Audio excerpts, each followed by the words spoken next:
movie begins with a group of men dressed in protective suits dropping off a strange box and saying something to Dr. Goldstein. Dr. Julia Goldstein smiles and says, "We found them," as she watches live footage of a strange hole on the seafloor that looks like a portal. A scientist from Miskatonic University enters her office and sees Dr. Goldstein waiting for him.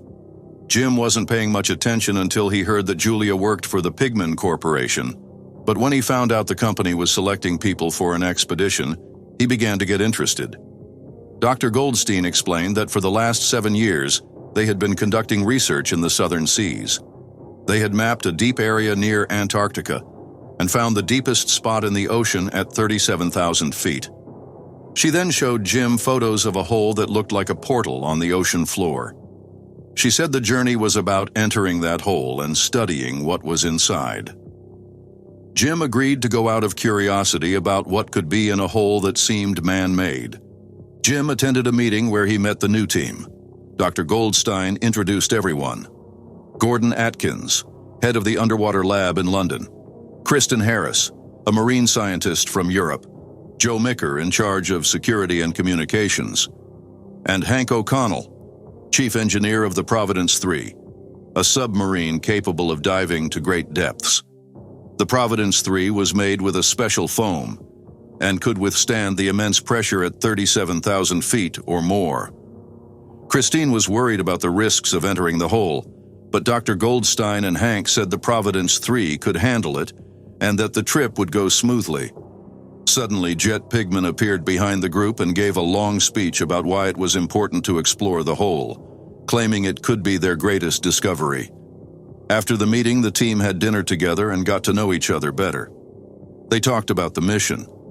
Christine mentioned how hard it was to imagine the water pressure, while Gordon repeated that it was very dangerous. Christine asked why they hadn't given up despite the risk, and everyone agreed that it was a once-in-a-lifetime opportunity. When Christine left, Jim followed her to see how she was doing. Christine told him she knew who he was because of his father, who had gone on a mission for the Pigman Corporation and disappeared after finding something important. She then told Jim about her son Sam, showed him a photo, and said she feared not returning from the journey and missing her son's growth. 2 months later, the team had finished training and was ready for the trip. "Tell me, what would you do if you were invited to explore a hole at the bottom of the ocean?" The movie I'm about to summarize is called Gods of the Deep, a little-known film that blends horror, science fiction, and suspense.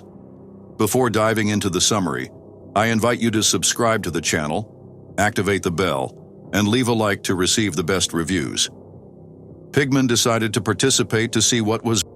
Jim and Christine descended to observe while Gordon announced he would open the ventilation. Their submarine shook a bit, but then everything was fine. Jim prepared to dive into the sea. Hank reminded him what to do and told him he'd be alone out there, asking him to remember his training. When they reached the portal, Christine excitedly called Jim to see it. The journey to 37,000 feet was successful. The team gathered, impressed by the hole. It looked man-made, but they weren't sure because of the depth. Gordon carefully guided the Providence 3 into the hole when a tremor suddenly shut down the submarine. They lost contact with Dr. Goldstein's surface team. Christine was worried while the submarine kept descending. Suddenly, it started working again as if nothing had happened.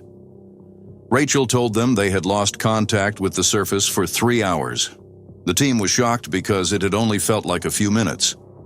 Hank checked the life support system and confirmed that approximately 3 hours had passed, which made everyone even more suspicious.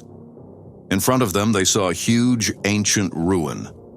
They described the old stone structures, which seemed man-made, to Rachel and her team, who couldn't see them due to interference. Seeing those structures left everyone confused and suspicious since it seemed there had been life down there, which was impossible at such depth. They saw something huge and strange at the bottom of the sea. Upon closer inspection, they were surprised to see what looked like a creature. Christine said it looked like the remains of something buried under centuries of sand and mud. Dr. Goldstein ordered Jim to approach and take samples of the creature using the robot. Jim got ready to go out.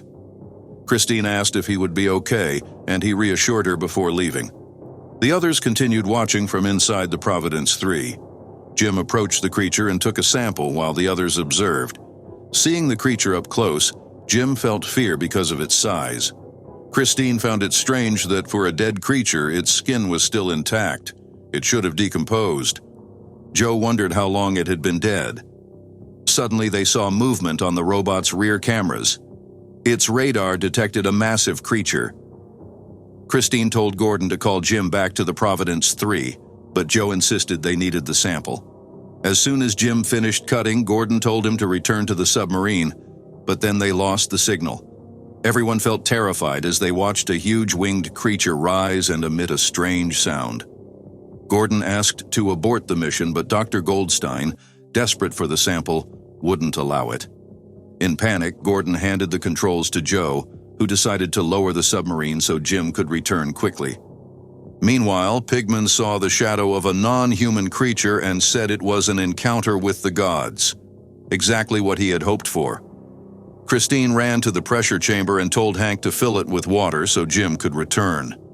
When the enormous creature approached the submarine, Gordon had to reverse quickly, causing a tremor that threw Christine into the pressure chamber. Before Gordon could open the outer hatch to let Jim's robot in, Hank told him to stop, as doing so would throw Christine into the sea.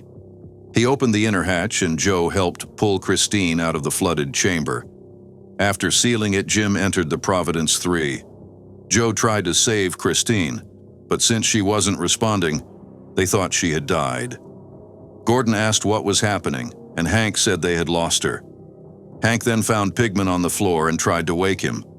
While Gordon struggled to prevent the massive creature from damaging the submarine and letting water in, Hank checked the rooms, found them flooded, and told Gordon to release weight before the water dragged them to the bottom.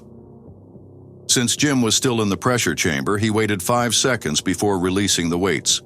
Hank had sealed the hallway but couldn't close the second door, so he couldn't stop the water from entering or escape himself. He begged Pigman to open the door, but Pigman, muttering nonsense, just watched as Hank drowned.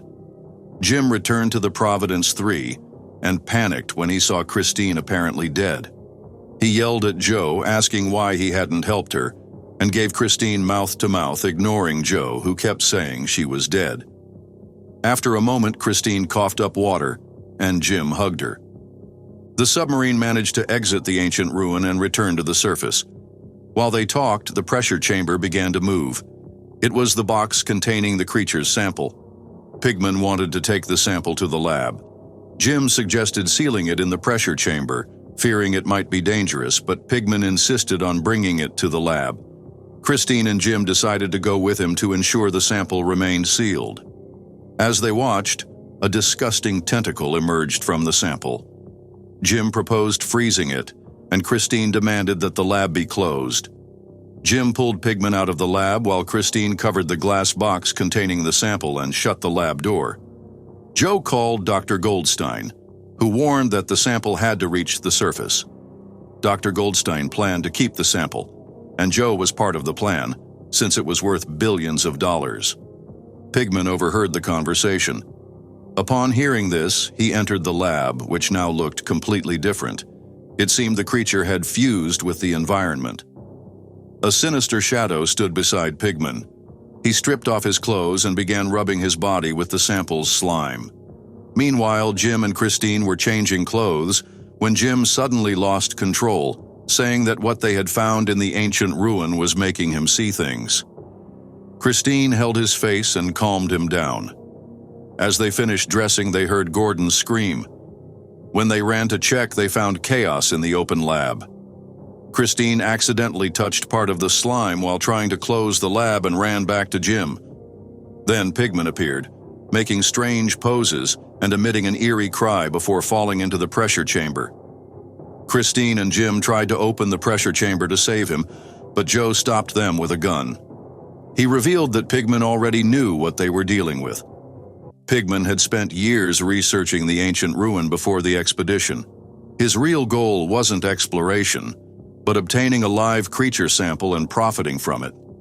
Christine tried to reason with Joe, explaining that the creature wasn't only physically present, but also had a strange effect on the minds of people. She told him about her son and warned that if she didn't return to the surface, he would die with her. Joe wouldn't listen. Jim told Christine to let Joe go, fearing that provoking him could make the situation more dangerous. Joe returned to the sample, cut off a piece, put it in a plastic bag, and stuffed it in his chest pocket. Meanwhile, Christine and Jim went to find Gordon. As they approached, they heard Gordon vomiting. When they found him, they realized he had been affected by the sample. He began speaking nonsense and looked at them strangely. Then, with a voice identical to Jim's father's, he called him son. It became clear that Jim's father had tried to warn Pigman about the hole, but no one listened, which led to his disappearance. Gordon attacked Jim, who struggled to defend himself before passing out. Then Gordon destroyed everything around him, causing the submarine to fail and lose contact with Dr. Julia Goldstein. Christine watched in horror. Joe saw what Gordon had done and went to talk to him. Seeing how insane Gordon was, Joe shot and killed him. Christine tried to stop Joe, but he said everything was falling apart, and now survival was all that mattered. Joe planned to take the robot and leave Christine and Jim behind. When Joe turned his back, Christine grabbed an axe and struck his hand, making him drop the weapon, which landed next to Jim. Christine fought Joe and eventually struck him in the leg with the axe before running to Jim, who had just woken up. Christine opened the pressure chamber and entered the robot, hoping Jim would follow to escape.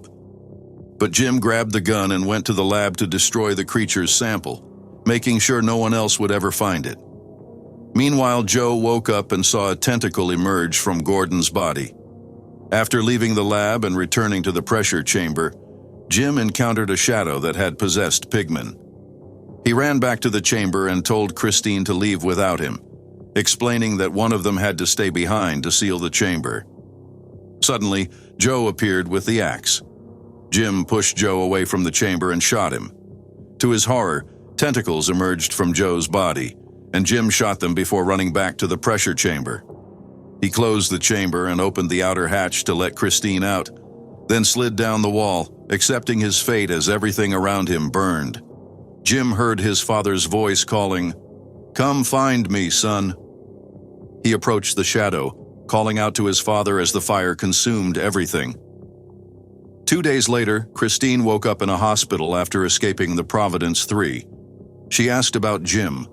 Dr. Goldstein explained that they had picked up the robot's signal after losing contact with the submarine and found Christine adrift, bringing her to the hospital. Furious, Christine yelled at Dr. Goldstein for sending her team to die.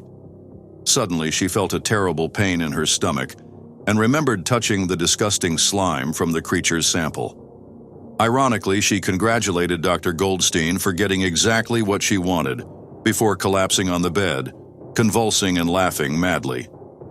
Dr. Goldstein and the nurses watched in horror as tentacles exploded from Christine's stomach. The movie ends with Christine laughing and screaming while Dr. Goldstein stares in terror.